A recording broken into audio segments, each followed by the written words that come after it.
Bom dia, oitavo ano, espero que todos estejam bem.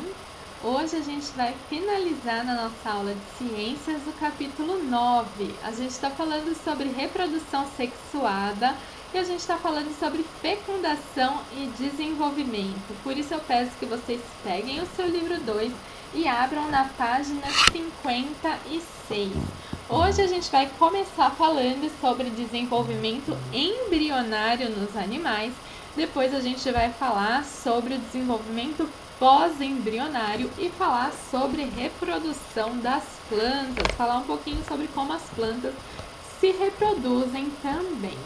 Quando a gente fala do desenvolvimento embrionário nos animais, a gente tem 3 tipos de desenvolvimento embrionário, quando ainda é um embrião.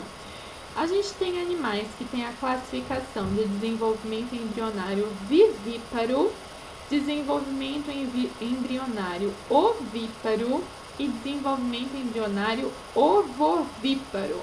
Vamos entender o que significa cada um desses tipos de desenvolvimento embrionário. Os animais que são vivíparos são aqueles em que o embrião se desenvolve, os filhotes vão crescer e desenvolver dentro da barriga da mãe, tá bom? A gente fala assim, barriga da mãe de maneira geral, tá bom? Eles já nascem formados. E o exemplo que a gente tem é, por exemplo, o ser humano, a maioria dos mamíferos. A gente tem como exemplo o tubarão também é dessa forma, tá? Mas de maneira geral, a maioria dos mamíferos. E aqui na página 56, a gente pode ver a imagem de uma ultrassonografia de um bebê se desenvolvendo dentro do útero da mãe. Nos mamíferos, a gente tem na maior parte deles um órgão muito especial que auxilia durante esse desenvolvimento para que esses animais recebam os nutrientes necessários durante todo esse período, que é a placenta. A placenta é um órgão exclusivo de mamíferos que é responsável por enviar para o bebê, da mãe para o bebê, os nutrientes, o oxigênio que esse bebê precisa para o seu desenvolvimento. E também é pela placenta que o bebê envia para a mãe as excretas, aquilo que ele não precisa mais, por exemplo, o gás carbônico, o que ele não precisa mais, que daí a mãe elimina para ele não se intoxicar, tá bom? Mas alguns animais do grupo dos mamíferos não tem esse órgão, que daí é o grupo que o canguru faz parte. O canguru, ele nasce prematuro, porque não tem essa placenta. E ele tem que terminar o seu desenvolvimento numa bolsa que a mãe tem na região ventral, que é chamado de marsúpio. Por isso que eles são classificados como marsupiais. A gente pode ver aqui o canguru dentro do marsúpio, também na página 56. Eles não nascem totalmente desenvolvidos, nascem prematuro, e daí eles ficam aqui dentro dessa bolsa. Dentro dessa bolsa é onde é encontrado então as mamas dessa mãe, e daí ele fica aqui mamando para terminar o seu desenvolvimento aqui dentro. Aqui no Brasil, a gente tem o gambá, que também funciona nesse tipo de desenvolvimento. Mas, como eles, então, os filhotes cresceram e se desenvolveram dentro da barriga da mãe no início, todos eles são classificados como animais vivíparos, ok? Vamos falar dos ovíparos. O próprio nome já nos ajuda, né? Ovíparos são aqueles que crescem e se desenvolvem dentro dos ovos, são os animais que põem ovos. Nós conhecemos alguns animais que põem ovos: as aves, os répteis, os peixes, os anfíbios, e acreditem que alguns mamíferos põem ovos. Sim, existem mamíferos que põem ovos. São exceções, tá bom? Os mamíferos que põem ovos são classificados como monotremados e nós só temos 2 espécies como exemplos vivas hoje. E essas espécies são naturais lá da Austrália. O livro trouxe pra gente essas fotos dessas espécies para que a gente mate a nossa curiosidade. São os ornitorrincos, que eu creio que vocês já tenham ouvido falar. Aqui está o ornitorrinco. E a equidna, que tem aqui uma foto dela aqui em cima. Gente, os animais que põem ovos se desenvolvem então dentro dos ovos. A maioria dos insetos também põem ovos, tá bom? E não é porque põe ovos que vai ter ou não cuidado parental, tá bom? Algumas espécies que põem ovos, sim, cuidam dos seus ovos. A gente viu no começo dessa unidade os pinguins que cuidavam dos seus ovos. Tem outras espécies que não cuidam dos seus ovos, como por exemplo as tartarugas. Elas desovam no lugar seguro, cobrem os ovinhos e vão para o mar. E daí, quando eclode os ovos, as tartaruguinhas, elas vão sozinhas para dentro do mar, tá bom? Então, pode ou não ter o cuidado parental, ok? E tem tipos de ovos diferentes. Existem ovos que têm casca. Quando os ovos ficam no ambiente terrestre, esses ovos têm casca, como, por exemplo, os ovos das aves e dos répteis. A gente está bastante acostumado com ovos de galinha, né? Que tem aquela casca externa. Mas os ovos de peixes e anfíbios não têm casca, eles são envoltos por um material gelatinoso. E daí esses ovos vão permanecer unidos e se grudam em margens de rio, debaixo de folhas, de algas, etc. Olhem aqui ovos de sapo, por exemplo, que dá pra gente perceber bem como que é um material gelatinoso que fica aqui grudando esses ovos uns nos outros.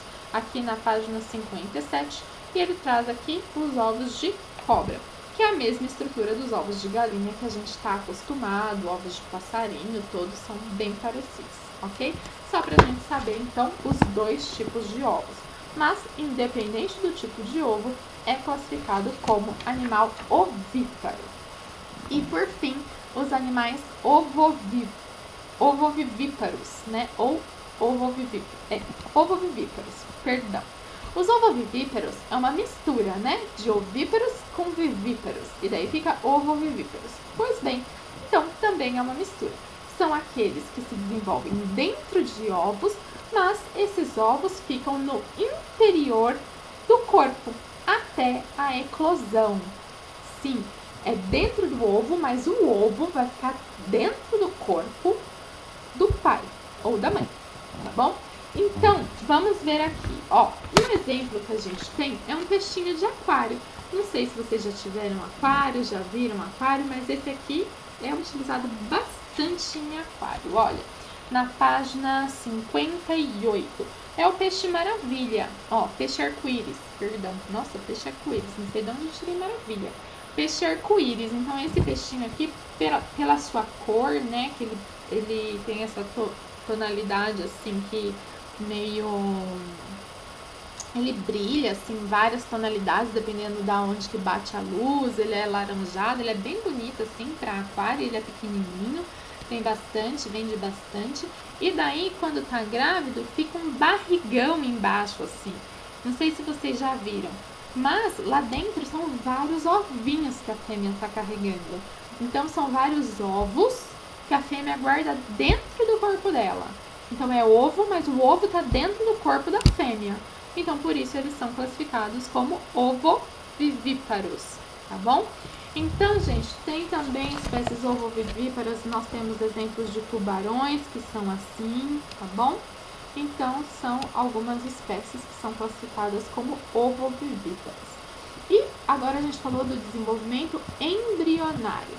E a gente também pode classificar espécies de acordo com o desenvolvimento pós-embrionário, depois que já nasceu, depois que já saiu do ovo ou depois que já, né, a mãe já pariu. E daí a gente classifica só em dois tipos. Ou o desenvolvimento é direto, quando o indivíduo nasce e ele apenas vai aumentar de tamanho, porque ele já nasce bem parecido com o adulto, como é o exemplo dos seres humanos, do cachorro, do gato, né? Das aves, dos lagartos, né? Ou então o desenvolvimento indireto, quando nasce, ele não é parecido com o adulto, geralmente é um estágio larval, e ele vai precisar passar por um estágio de transformação da sua forma, para daí então ser parecido com o adulto. E daí esse estágio de transformação da forma, ele recebe o nome de metamorfose, porque meta significa transformação e morfo significa forma. Então a mudança da forma, tá? E daí chama metamorfose. A gente conhece uma espécie que faz metamorfose, como por exemplo as borboletas, que nascem, né, naquele estágio de lagarta, que é o estágio da larva.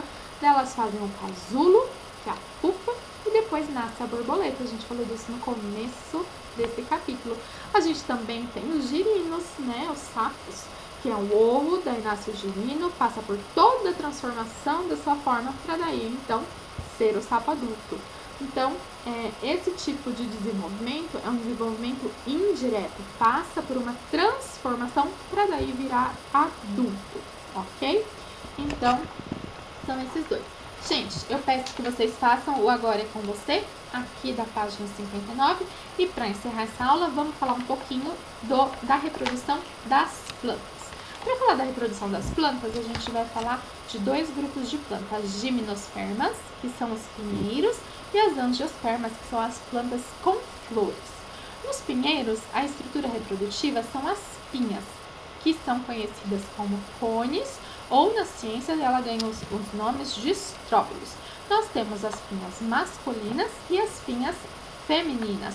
Então vejam aqui na figura, ó, nós temos aqui o pinheiro adulto, a árvore, e nessa árvore nós temos as pinhas, os cones femininos e os cones masculinos. Como a gente viu já, né, nas aulas anteriores, aqui na pinha feminina tem o óvulo, que é onde produz o gameta feminino. E aqui no estróbilo masculino é onde produz o grão de pólen, que é onde vai carregar o gameta masculino. O grão de pólen vai ser levado pelo vento até o cone feminino. Olha, ele tem até, parece umas asinhas, né? Mas, gente, não bate essas asinhas não, tá? É só para ser levado pelo vento. Quando ele é levado pelo vento, e daí ao acaso, né? Ele vai, então, cair aqui bem pertinho do óvulo. Se ele cair pertinho do óvulo, vai perceber, isso é uma atração química, percebeu que caiu ali, e daí vai germinar esse grão de pólen, levando então o gameta masculino, que a gente chama de célula espermática, ganha nome diferente, né, os gametas, leva a célula espermática até dentro da oosfera, que é o gameta feminino. Se a célula espermática se encontrar com a oosfera, gameta feminino e masculino se encontraram, tem a fecundação. Fecundou, formou o embrião.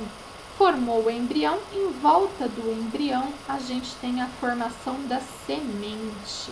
E daí a semente do pinheiro é o pinhão.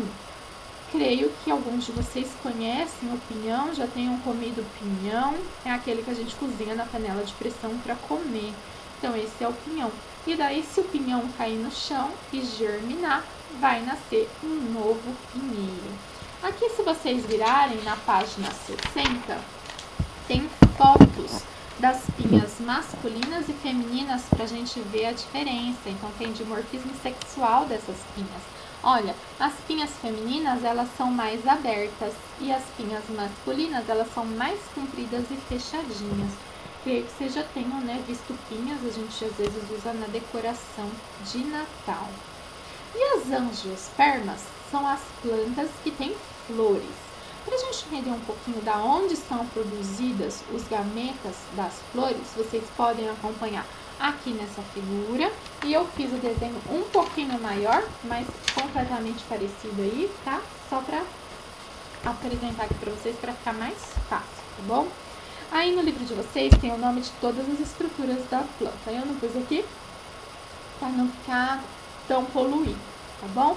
Mas nós sabemos, né, gente, as pétalas aqui em cima, aqui as folhinhas verdinhas embaixo chamam sépalas, ok?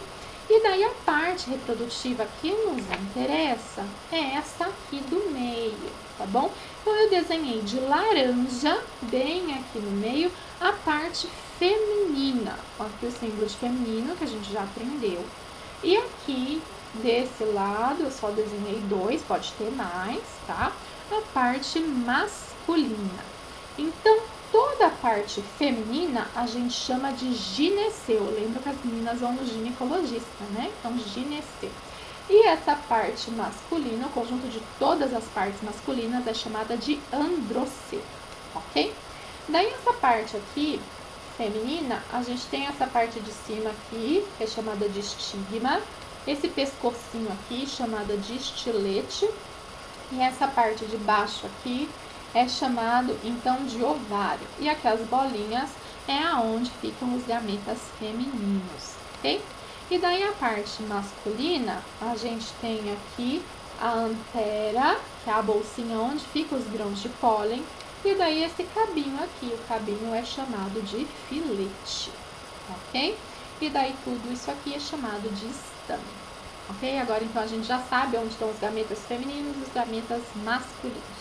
Como que vai acontecer, gente? O grão de pólen pode ser levado daqui para cá, tá? Autopolinização, né? Autofecundação, ou dessa planta para outra planta. A gente já aprendeu a diferença de autofecundação e fecundação cruzada, não vai ser tema desse capítulo aqui, tá? Como que ele pode ser levado? Pode ser levado pelo vento ou por animais polinizadores. As flores produzem néctar, que atraem insetos, atraem beija-flor, por isso que os insetinhos vêm aqui na planta. E isso então foi porque que as plantas com flores conquistaram o ambiente terrestre, gente. Por quê? Porque elas têm esse néctar que ajuda então transportar o grão de pólen de uma plantinha para outra, porque o animal vem aqui para comer o néctar, que é um açúcar, que é alimento para ele. E daí ele se suja de grão de pólen. E quando ele vai para outra florzinha comer mais néctar, ele acaba chacoalhando, o grão de pólen acaba caindo e cai aqui, ó, no estigma da flor. Gente, quando ele cai aqui no estigma desse gineceu, o que vai acontecer com esse grão de pólen? O grão de pólen vai perceber que ele caiu aqui, tá? Por atração química. E daí vai crescer um tubinho aqui que a gente chama de tubo polínico. Então, quando o grão de pólen é transportado de uma flor para outra, nós chamamos isso de polinização, transporte do grão de pólen. E daí, se caiu aqui, cresce o tubo polínico, levando então o que é o gameta masculino, tá bom? E daí leva o gameta masculino, que na verdade é uma célula. E daí então o gameta masculino encontra com o gameta feminino. E daí a gente já sabe, fecundação. Teve fecundação, formou o embrião com a semente. E sabe qual que é a diferença que a gente tem do pinheiro? Que dessa vez a parede do ovário vai se desenvolver no fruto. E daí, se tem fruto, o fruto atrai animais, porque os animais vêm comer o fruto. E os animais comendo o fruto acabam engolindo a semente. Se os animais engolem a semente, eles vão para longe dessa árvore e acabam defecando, né? Fazendo suas necessidades. E as sementes são então levadas para longe dessa árvore. E daí pode ser que essas sementes germinem longe dessa árvore. E daí vai ter uma nova árvore longe. A gente chama isso do processo de dispersão das sementes. As sementes se espalharam pelo mundo. Isso justifica então o sucesso das plantas com flores, das angiospermas. E a gente não está precisando de água aqui, ó, para fazer a fecundação. A gente tem o vento, tem animais polinizadores para fazer a fecundação e além do que, ó, o transporte da semente, os animais que comeram o fruto estão levando a semente aí, tá bom? Então é por isso que as plantas com flores tiveram mais sucesso que os pinheiros. E por hoje é só. A gente se vê na próxima aula. Tchau, tchau, gente!